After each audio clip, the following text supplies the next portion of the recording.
You know, if a Democratic president had done even 10% of what Donald Trump has done, you know, rigging an election by buying off a porn star and spilling American intelligence secrets and Israeli intelligence secrets to foreign power, to Russia specifically, any of these things, I mean, the stuff that this guy has gotten away with, would a Democrat have gotten away with it?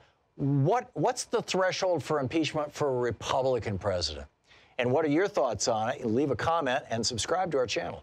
So we have essentially, as Dr. Justin Frank just pointed out, at the very least, a malignant narcissist and sociopath in the White House, and apparently a criminal as well, and maybe a heavily mobbed-up criminal.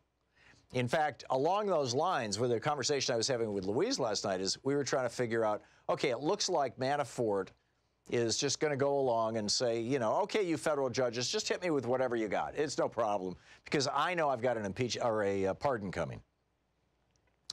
And the thing that should concern Manafort is if the state of New York starts looking into his crimes, which, to the best of my knowledge, they are not doing, at least in a high-profile way, because state charges cannot be subject to pardons from the president. He can't pardon state charges.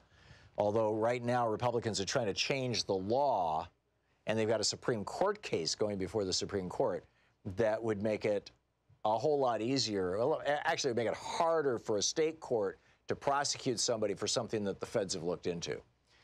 They would call that double jeopardy. And they may actually have a case there, so which means that the state of New York would have to prosecute him for something entirely different.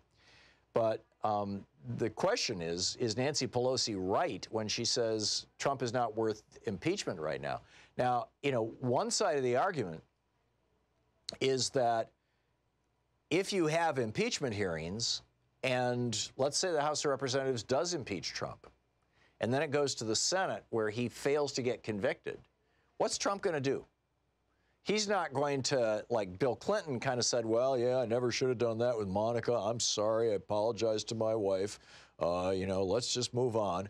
In fact, that was moveon.org, right? That's what came out of that, right? Bill Clinton saying, let's just move on. Trump's not going to do that. Trump's going to say, see, I just won in the Senate. I just owned the libs. I just defeated the Democratic Party. And his followers are going to go, yeah, we took them down.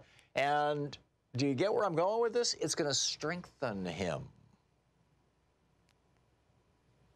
You know, if you take a shot at a mob boss and you don't take them out, metaphorically speaking, then, you know, if you're going to take an impeachment shot against Trump and you don't take him out of office, then you have just given him more power.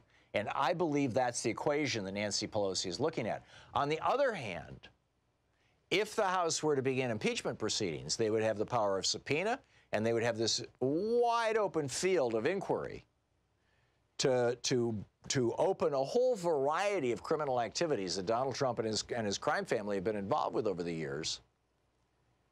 And that may be enough to convince Republicans in the Senate that it's time to abandon Trump and embrace President Pence.